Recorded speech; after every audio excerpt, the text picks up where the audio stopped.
welcome back to History Time. It's the sixth and final presentation about the causes of the Renaissance. And for number 6, we're looking at Columbus and the Doctrine of Discovery. I've also put down control there because it was kind of all about control. If we look at the boxes going across the top here, our first one, which is one of the main reasons, exploration brought knowledge of lands that were formerly unknown to Europeans. A lot of people will say discovered, but people were living there already. We go to some extra information here in the cyan colored box. The Treaty of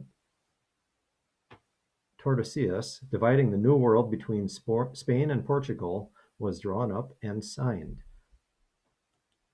Going over to our third box at the top here, we have under pressure from Spain, the Catholic Church issued the Doctrine of Discovery. It justified the legal seizure of land not occupied by Christians. And we go over here to the short-term effects and take a look. Other countries also began to claim land. They did not want to be left behind in this land grab, so they got on board with it. A high percentage of indigenous or native people were wiped out by diseases that were brought from Europe. Another terrible thing that happened was native people often became slaves. And our fourth short-term effect, some people like Bartolome de la Casa spoke out against what was occurring. So not everybody was in favor of what was occurring, but their voices were probably few and far between. Just going ahead here just to see what happened on one of the continents in the United States.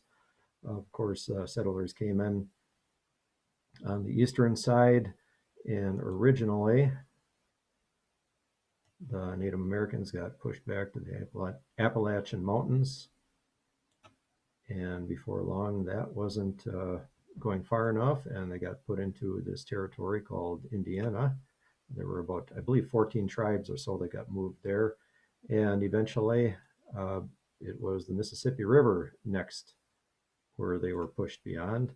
There was some of that golden stuff discovered out in California, which led to a whole slew of people settling there first. And eventually, the Native Americans were put in a place called Oklahoma, Indian Territory. And not quite sure if I have that drawn in the right spot. But anyway, the United States used the doctrine as part of its federal laws to obtain lands. And the idea was, this inspired the Manifest Destiny, the belief that the United States could control, or should control, all land westward to the Pacific Ocean. So a lot of things happening on the North American continent. Let's go back to our long-term effects and take a look at those. Indigenous people were forced to sell their lands, or the lands were simply taken. Oftentimes they did not have a choice. They said, if you don't sell it to us, we're going to take it, and then you'll receive nothing. Our next long-term effect. As the available number of native people declined, a slave trade developed using Africans. Not that all Native Americans were put into the slave trade, but they eventually started bringing slaves from Africa. And all of this ended up sending more wealth back to Europe. So the money involved was great. So we go back up here to our main reasons. Exploration brought knowledge of lands that were formerly unknown to Europeans.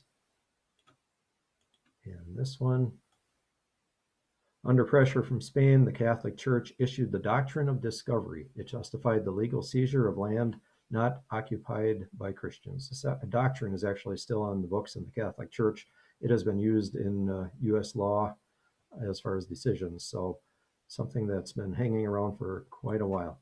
I want to thank you for joining me here, taking a look at the causes of the Renaissance.